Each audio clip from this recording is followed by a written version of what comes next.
शंकराचार्य कांची के जो पुराने छोड़ करके सब शंकराचार्य बिल्कुल अगुरु हैं।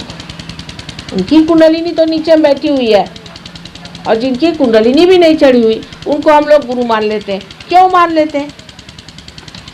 इनका इलेक्शन होता है, इलेक्शन हो सकता है गुरु का। परमात्मा से ये आनी चाहिए ना चीज़, समझने की बात है। ये तो चीज़ परमात्मा से आनी चाहिए। फिर उसके बाद में होते हैं जिनको कहा जाता है कुगुरु।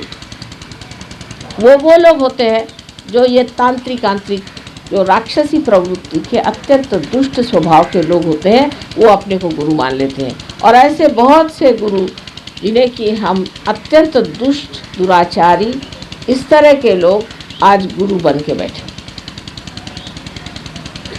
और इस बंग देश में तो सब के सब आके न जाने कैसे, जैसे गंगा जी सब हिमालय से अपनी जड़ी बूटियाँ लेकर यहाँ पहुँची हुई है, ऐसे ये न जाने कहाँ से सब मिलजुल करके बंगाल पे आकर बैठ गए और बांग्लादेश को पूरी तरह से गरीब बना दिया, इनको लूट लिया। इस सस्य श्यामला भूमि में उन्होंने जो जो हरकतें की हैं वो हम जानते हैं, क्योंकि सूक्ष्म में आप देख नहीं सकते। आप सोचते हैं नक्सलाइट ने ये किया और कम्युनिस्टों ने ये किया और कांग्रेस वालों ने ये किया और अमके नेता ये किया। इन लोगों का किसी का दोष नहीं। ये वातावरण जो खराब हो गया है, वो वातावरण खराब करने वाले ये तांत्रिक, ये दुष्ट आदमी है। और उनसे भी बढ़ के जो महा दुष्ट राक्षस जिनका वर्णन है कि देवी ने जिनको मार डाला, वो भी यहाँ पूजे जाते। महिषासुर अभी तक जिंदा बैठा हुआ और महिषासुर को भी यहाँ बहुत पूजा गया। जिसको देवी ने यहाँ मारा उसी महिषासुर को आपने पूजा है। नरकासुर को भी इतना पूजा है कि उसको करोड़ों रुपया आपने दे दिए। उसके पास न जाने कितने तरह के रत्न हैं, कितने हीरक और हीरे भरे हुए हैं। ऐसे महादुष्ट लोगों को आपने पोसा हुआ है, तो आप लोग तो गरीब हो ही जाएंगे।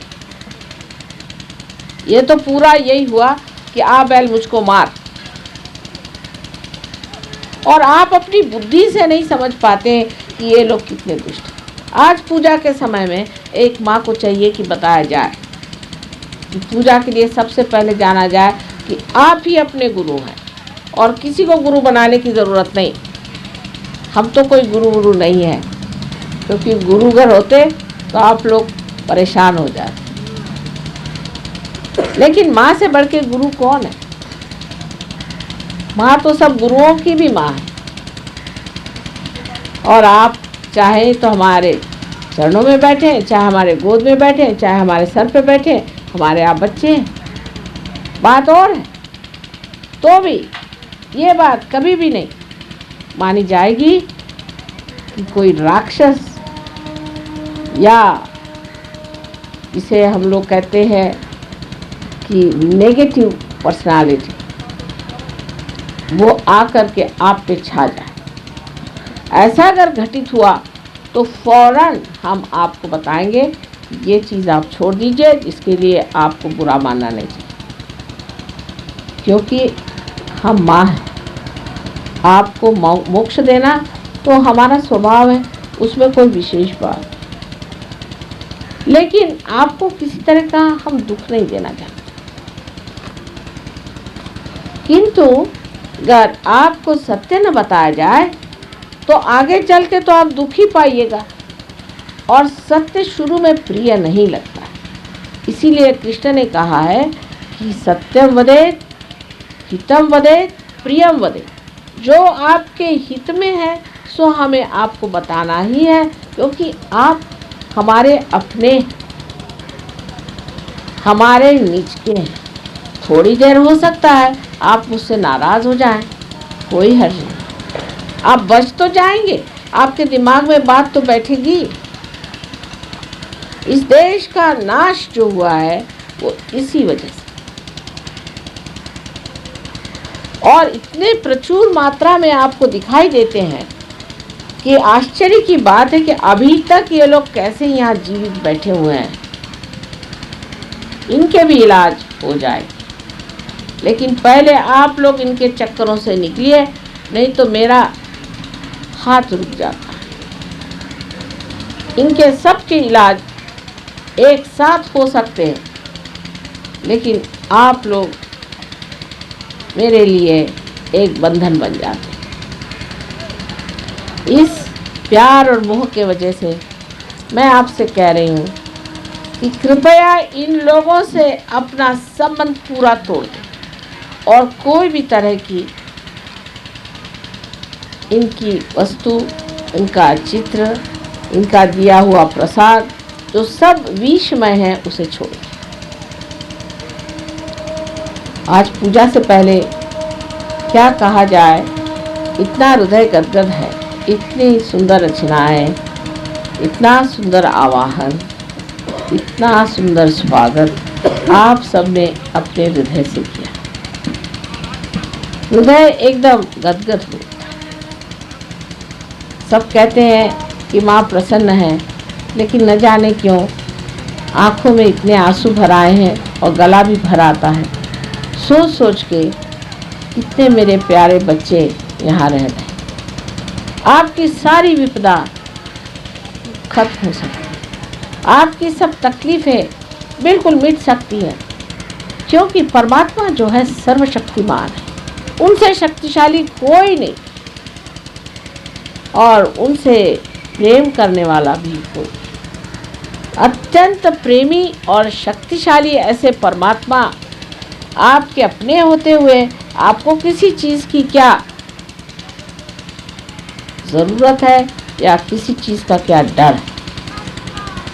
बस एक ही बात में हार जाते हैं कि आपको स्वतंत्रता है। आपकी स्वतंत्रता हम छीन नहीं सकते, क्योंकि आपको परम स्वतंत्रता जब देने की बात होती है तो इस स्वतंत्रता का पूरी तरह से आदर किया जाता है, पर उस आदर में ही मनुष्य खो जाता है, मनुष्य बहक जाता है और ऐसे लोगों के पास चला जाता है जो आपके जीवन के दुश्मन हैं, आपके शत्रु हैं। अनेक हजार वर्षों से इन दुष्टों ने इन भक्तों को सताया हुआ है और आज भी सता रहे, लेकिन वो ऐसा सोंग बना के आए हैं और ऐसी खूबी से आए हैं कि आप उसे पहचान नहीं पाते। सीता जी को भी रावण ने भेष बदल करके भूल में डाल दिया था, तो आप तो मानव जाति हैं, आपको वो अगर भूल में डालते हैं तो इसमें आपका दोष नहीं, पर पार होने के बाद, रियलाइजेशन के बाद आपको अपने पांव पर खड़ा हो जाना चाहिए और इन सब चीज़ों को छोड़कर झाड़ झूड़ करके एकदम स्वच्छ हो जाना चाहिए। आपकी कोई सी भी परेशानी टिक नहीं पाएगी। प्यार की शक्ति सबसे महान है, इसको आज तक हमने इस्तेमाल नहीं किया, ये आप जान लीजिए।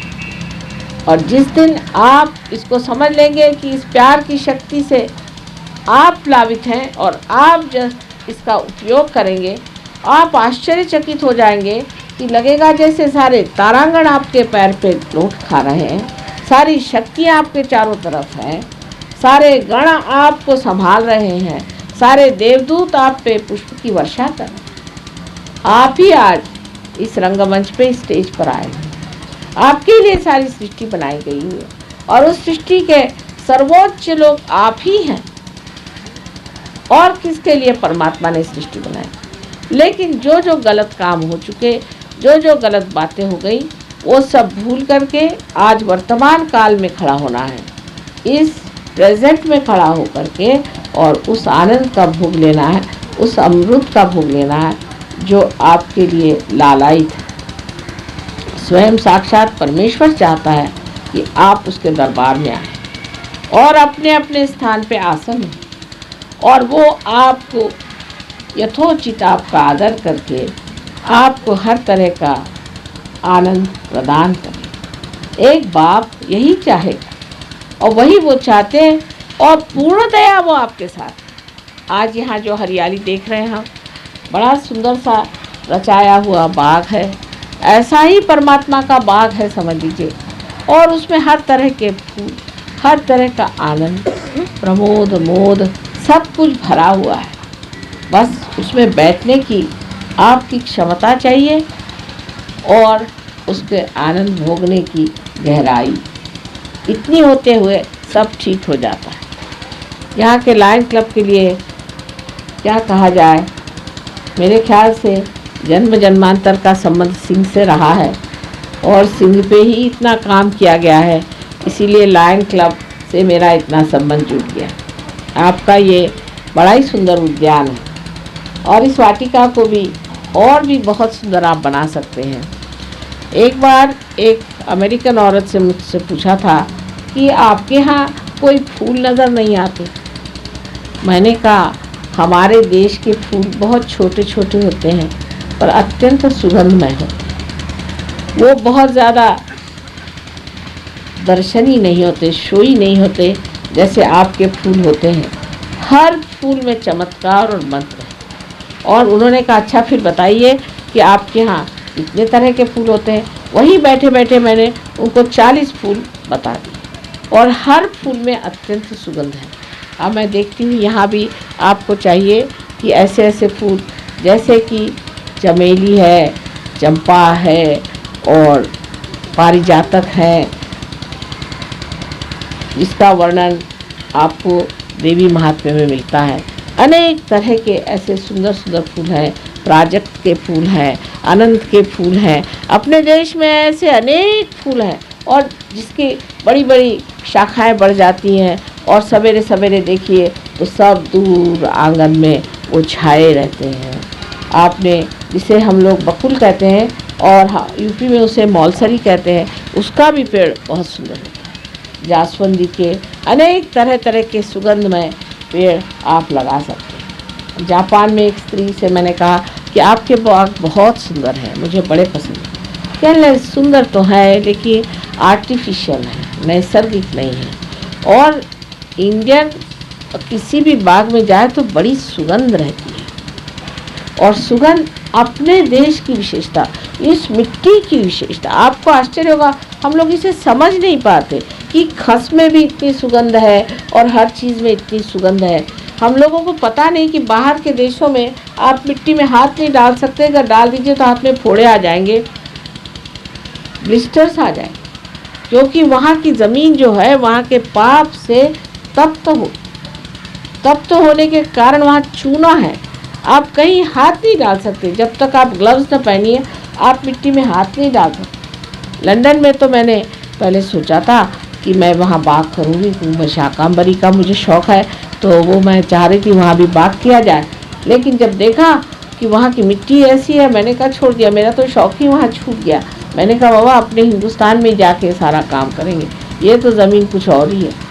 इस ज़मीन पर आप खड़े हुए हैं जिसकी एक एक कण कण से इतना सुंदर सुगंध बहता है। जब ज़रा सी बरसात हो जाती तो कितना सुंदर सुगंध इस सुंदर भूमि से आता है। और आप लोग भी कुछ न कुछ पूर्व पुण्याई से इस देश में पैदा हुए और इस देश में बसे हुए। सिर्फ इस पुण्याई को पूरी तरह से प्रकाशित करना है, प्रकटित करना है, जो आप सहयोग से बहुत आसानी से कर सकते हैं। रही बात हमारी, तो हम तो आते जाते रहते ही हैं, हर जगह आते जाते हैं, लेकिन बंगाल से हमारा प्रेम बहुत पुराना है, बहुत पुराना है।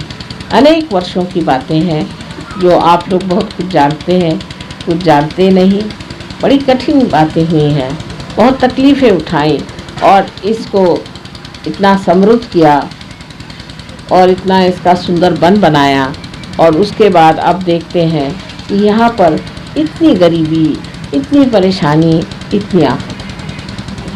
जहाँ पर ये भूत विद्या होगी, जहाँ जहाँ पर ये भूत विद्या होगी, वहाँ वहाँ गरीबी रहेगी।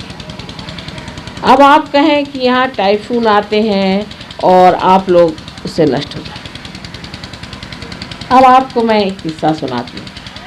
मैं एक बार त्रिचूर गई, वहाँ पर बहुत से लोग मुझे लेने आए। वहाँ बहुत रईस लोग रहते हैं, मोटरे वोटरे लेके आए। मुझे बड़ा आश्चर्य हुआ ये सब मेरे पास किस लिए आए। पता हुआ कि ये लोग वहाँ तंबाकू की खेती करते हैं। उनके घर में सब इंग्लिश टाइल्स लगी हुई, सब इंग्लिश बाथ्स लगे हुए, सब ये लोग इंग्लैंड तंबाकू बेचते हैं और वहाँ से सब इंग्लैंड से चीज़ें इंपोर्ट कर करके अपने घर में बड़ी शान से लगाए हुए। अब भाई हम तो ज़रा साफ कहना ही पड़ता है, चाहे बुरा मानो चाहे भला मानो। तो हमने कहा भाई आप लोग मोटरे वोटरे लेके आए, हमें कहना नहीं चाहिए, अतिथि रूप से तो कुछ भी नहीं कहना चाहिए, लेकिन हम मां स्वरूप होकर के आपसे कहते हैं कि आप ये तंबाकू लगाना बंद, ये गलत था। तो उन्होंने कहा वाह माँ हम तंबाकू के अलावा क्या लगाएं। तो हमने कहा आप कपास लगाइए, बढ़िया कपास यहाँ होगा, तंबाकू मत लगाइए, तंबाकू राक्षसी है, इसको मत लगाइए। तो कहने लगे कि नहीं पर हम थोड़ी पीते हैं, ये तो हम इंग्लैंड भेजते हैं। मैंने कहा वाह, अगर इंग्लैंड भेजते तो कोई पाप नहीं। कहले उन्होंने अपने को इतना सताया, पीने दो तंबाकू, मरने दो उनको। तो मैंने कहा ये कोई तरीका हुआ, ये कोई साधु संतों का तरीका हुआ कि उनको मरने दो, उन्होंने अपने को इतना सताया। जिन्होंने सताया तो कब के मर गए, तो दूसरे आए हुए, उनको सताने से क्या फ़ायदा। लेकिन वो किसी तरह से नहीं माने। लेकिन जब मैंने कहा कि नहीं इसको बंद करना पड़ेगा, ये ठीक नहीं, तो वो लोग बहुत नाराज़ हो गए। उसके बाद हम इधर उधर देखने गए तो देखा कि बड़ी गरीबी, एक तरफ बहुत अमीर लोग और एक तरफ बहुत ही गरीब लोग, बंगाल से भी गरीब लोग, पेड़ पे रहते। मैं कहा भाई ये कैसे। कह ले ये लोग हैं, ये बड़ी प्रेत विद्या करते हैं, स्मशान विद्या करते हैं, ऐसा करते हैं वैसा करते हैं, उसी से पैसा कमाते हैं। मैंने कहा पैसा क्या कमाते हो, तो पेड़ पे रहते हैं, उनकी हालत तो ये।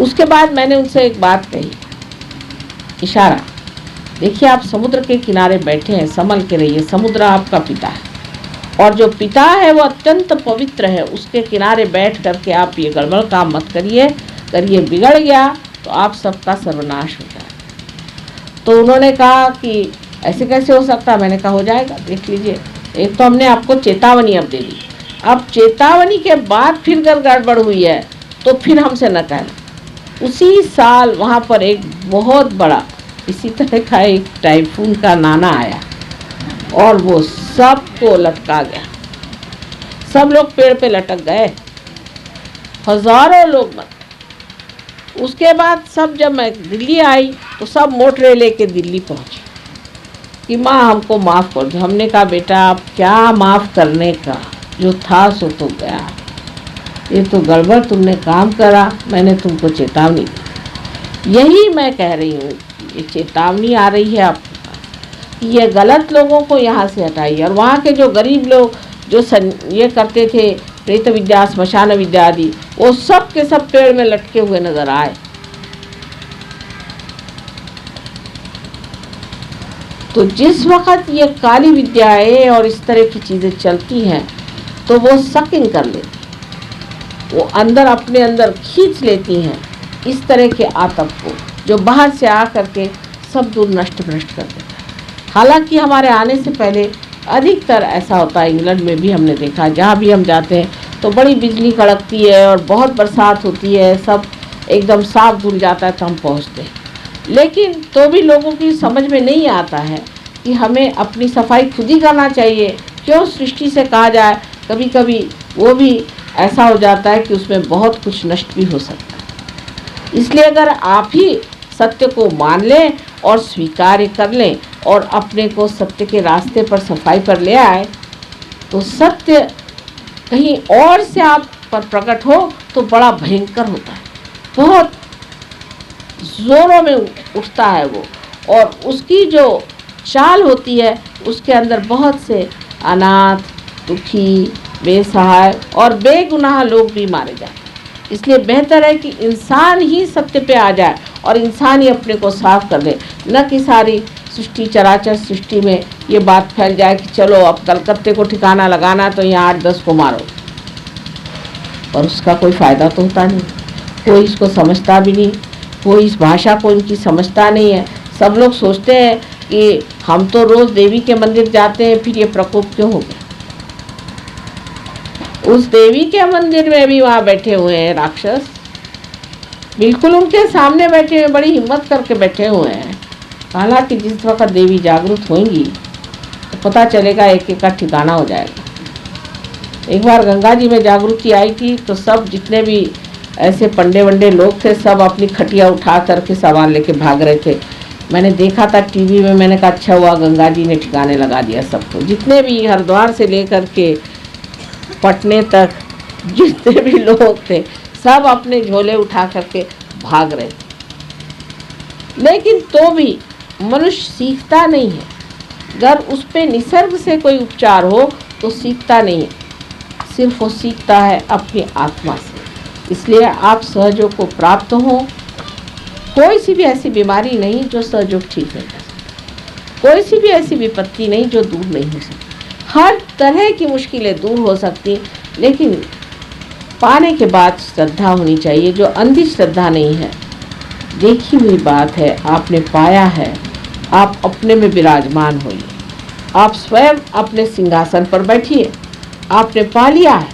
आप क्यों अब भी भिखारी जैसे बैठे हैं? आप आराम से समझ लीजिए कि आप परमात्मा के साम्राज्य में हैं और उसके सिंहासन पर बैठिए और उसके आशीर्वाद से पूरी तरह से बेफिक्र होकर के अपनी ज़िंदगी का सबसे अत्युत्तम जो कुछ भी है उसे पाइए। उसमें ये नहीं मैं कहती कि कोई आप सन्यासी भाव से बैठेंगे या कोई आपका सब कुछ छूट जाएगा, कुछ भी नहीं। लेकिन आपकी उपभोग शक्ति जो है वो बढ़ जाती है। जैसे कि अब यहाँ पर आपने देखा कि यहाँ एक बहुत सुंदर सा एक चर्म बिछा हुआ है और ये चिट्टे का बनाया। अब आप लोग सोच रहे होंगे कि किसने मारा है, किसका बनाया है, क्या है क्या नहीं। लेकिन हम इसको देखते ही साथ निर्विचार हो गए, हम कुछ सोचते नहीं हैं। हम तो वो देख रहे हैं इसके बनाने वाले की करामात की क्या कमाल की चीज़ बनाई है, और ना सोचते ना कुछ नहीं, सारा आनंद जो ऊपर से नीचे तक दौड़ा चले। तो हम तो भोगता हुए असली ये सुंदर सा बना हुआ है सब कुछ इसके बारे में सोचते नहीं हैं, बस इसे देख भर रहे हैं। और देखते हुए इसका बनाया हुआ जो आनंद है, जिन आर्टिस्ट ने इसको अपने हाथ से बनाया, वो सारा ही आनंद हमारे अंदर झरा चला जाएगा। उसके बारे में कुछ भी नहीं सोचा, कुछ भी नहीं जाना, बस ये बनाने वाले की जो सूक्ष्म शक्ति है जिससे ये आनंद उसने इसमें डाला है, वो सारा ही आनंद हम अपने अंदर ले रहे हैं। तो भोक्ता आप बन जाए, सब चीज़ों का भोग आप ले सकते हैं। अभी तक जो भी प्रॉपर्टी है तो भी हाय तौबा है, जो भी सामान है तो भी हाय तौबा है। इंश्योरेंस में लिखाया, इधर लिखाया, उसके पास लिखाया, बिल बनाया और क्या क्या दुनिया भर की चीज़ें करते रहते हैं। और एक परेशानी की चोर न ले जाए न कुछ हो जाए। हम तो किसी के भी नाम कोई चीज़ हो, अब ये लायन क्लब के नाम है समझ लीजिए, लेकिन हम तो इसको पूरी तरह से भोग रहे हैं। चाहे आपके नाम से हो चाहे किसी के नाम से हो, भोगने का काम तो हमारा है, हम इसे पूरी तरह से भोग रहे हैं। इसी प्रकार आपको भी भोगने की शक्ति अपनी बढ़ानी चाहिए। इसमें छोड़ने छाड़ने का क्या है? जब किसी चीज़ को पकड़ा ही नहीं तो किस चीज़ को छोड़ना है और किस चीज़ का संन्यास लेना। थोड़ी बात बढ़ती है लेकिन कहना पड़ेगा, क्योंकि आप सहयोगी हैं, आपसे ही ये बात कही जाएगी। अगर ये बात मैं अगर जनरल पब्लिक में कहूँ तो 50% लोग उठ करके भाग जाएंगे। दूसरी बात ये कहने की, आपको सब चीज़ भोगना है, लेकिन उससे भी आगे मैं ये बात कहूँगी कि सिर्फ आपको भोगना ही नहीं है, लेकिन आपको इसी ज़िंदगी में यहीं पर मज़े से जम के रहना है, कहीं भागना नहीं है। कोई पलायनवाद नहीं कि आप गेरुआ वस्त्र पहन करके अगर आए तो आपके वाइब्रेशंस गए। रावण भी तो आया था गेरुआ वस्त्र पहन करके। विशेषकर गेरुआ वस्त्र से मुझे बड़ी चिढ़ है। काहे को संन्यास ले रहे हो? क्या तो आपकी माँ नहीं बहन? आपकी माँ सामने बैठी हुई, आपको क्या मजाल है कि आप संन्यास ले लेंगे? इससे बढ़ के लिए माँ के लिए और क्या दुख की बात होगी। अगर किसी माँ को दुख देना तो आप कहेंगे माँ कल से मैं संन्यास ले रहा हूँ। वो कहे बेटा तेरे को जो चाहिए सो ले ले, माफ़ कर। ये समझ लीजिए कि मैं आपकी माँ हूँ और माँ को सुख काहे से होता वो भी समझ लेना चाहिए। और दुख काहे से होता। अब दूसरी जो बात है, ये उपवास करने की बीमारी जो हमारे अंदर बना दी है, ये बिल्कुल गलत बात है कि आज शनिवार तो उपवास, कल रविवार तो उपवास, इस दिन आप खाना खाते हैं भगवान जाने। अगर आपको ऐसे उपवास का शौक़ है तो करिए। भगवान कहता है अच्छा चलो, हिंदुस्तानियों को बड़ा उपवास का शौक़ है, तो उपवास ही में मार डालता है। क्योंकि आपको शौक़ है तो वही करिए। लेकिन अगर माँ को दुख देना है तो लड़का कहता है कि माँ मैं आज खाना नहीं खाऊंगा, हो गया माँ का तो सारा दिन खराब गया। बच्चे ने कह दिया कि खाना नहीं खाऊंगा तो बड़ी बुरी बात, उसके तो प्राण निकल गए, अरे बाप रे आज कैसे होगा, मेरी जान गई, अब तो मेरे बच्चे ने खाना नहीं खाया। सारे दिन वो टेक लगा के बैठेगी कि अरे मेरे बच्चे ने खाना नहीं खाया, सारी दुनिया को बताएगी, पेड़ को बताएगी, पत्तों को बताएगी, सबको बताएगी मेरे बच्चे ने खाना नहीं खाया। और इस देश में मैं देखती हूँ जो देखो वही उपवास करता है। तो मैं तो मेरे समझ नहीं आता कि मैं क्या करूँ, मैं कैसे समझाऊँ। बाबा क्यों ऐसा कर रहे हो, आराम से खाओ, आराम से पियो, लेकिन पीने का मतलब गलत नहीं लेना चाहिए।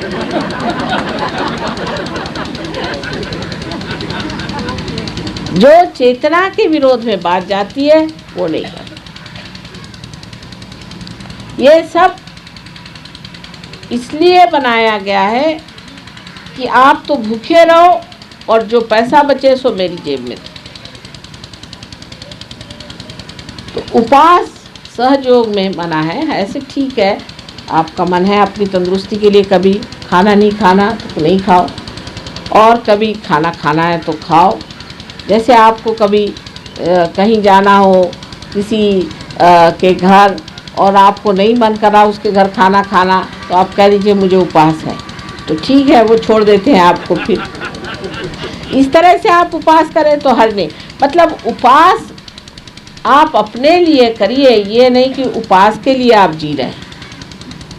सब चीज़ आपके हाथ में है, जब चाहे उपवास करेंगे, नहीं तो नहीं करेंगे। कौन कहने वाला है ये टाइम ऐसा है वो टाइम ऐसा है। हम तो मस्ती में बैठे हुए हैं, कोई कहेगा कि अभी खाओ तो आप खा लेंगे, नहीं तो नहीं खाएंगे, क्योंकि खाने की तरफ चित्त ही नहीं होना चाहिए। अगर आप पूछें कि क्या खाया तो मुझे सोचना पड़ेगा क्या खाया कि नहीं खाया। खाने की तरफ चित्त होने से ही आदमी उपवास करता है। अगर उधर चित्त नहीं हो तो उपवास नहीं करेगा, क्योंकि वो बहुत बार उपवास भी कर जाता है, उसको पता ही नहीं चलता उसने उपवास किया कि खाया। सिर्फ अपना चित्त जो है खाने में से निकाल लेना चाहिए, क्योंकि हमारे भारतीय लोगों में एक बात है, खाने में बड़ा चित्त है। बीबी भी बड़ी होशियार है यहाँ की, स्त्रियों को बड़ी अकल है। वो कहती चलो इनको ऐसा खाना बना के खिलाओ कि ये हमारे चंगुल में फंसे रहे।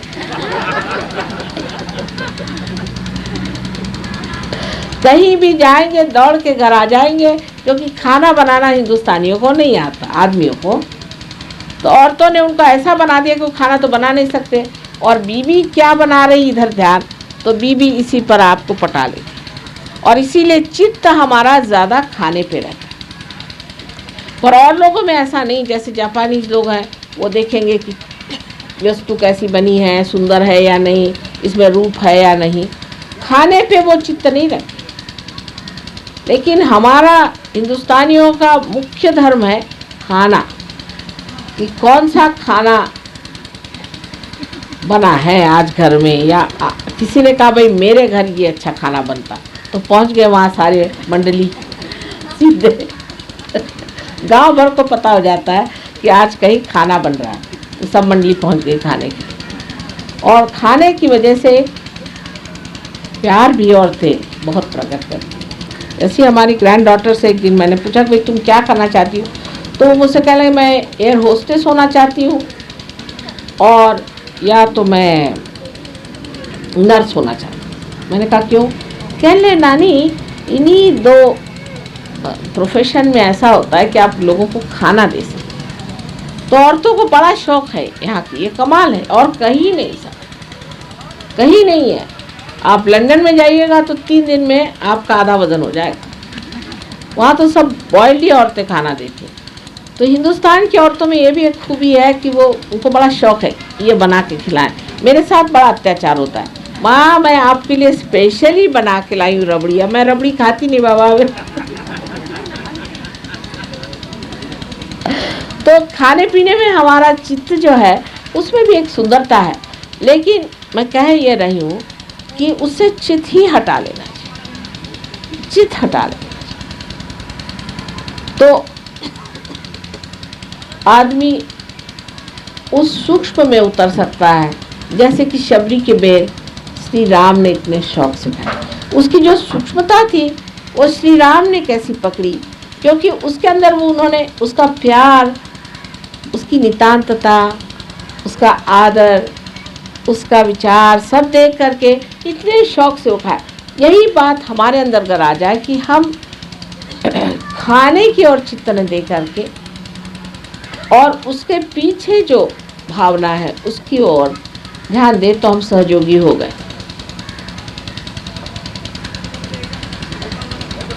इस जन्म में बहुत सी चीज़ें जो पिछले जन्म में मैंने बहुत खाई और पी है वो सब छोड़।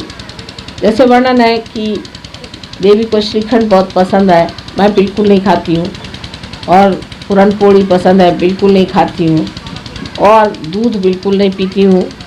सब चीज़ें जो होती थी सब छोड़ दी, क्योंकि उस जन्म में कर लिया। अब इस जन्म में क्या खाने, अब इस जन्म में भूतों के खाने के लिए इतने हैं कि मेरे पास पेट में जगह ही नहीं रहती और कुछ खाने के लिए। आप लोगों से मिलकर बहुत आनंद हुआ, जैसे बहुत बिछड़े हुए मेरे सब कुछ मिल गए। इस कलकत्ता में एक बार जागृति आ जाएगी तो आप देखेंगे कि यहीं पर सब चीज़ अत्यंत सुंदर हो सकती है, और वो होनी चाहिए। परमात्मा लालायित है आपको आशीर्वादित करने के लिए, सिर्फ आप इसे झेल सके, इतनी ही बात है। तो मेरी कोई बात का बुरा नहीं माना, जो बात मैं कह रही हूँ जो सत्य है वही कह रही हूँ, उसको स्वीकार करना चाहिए। सबको मेरा अनंत आशीर्वाद है।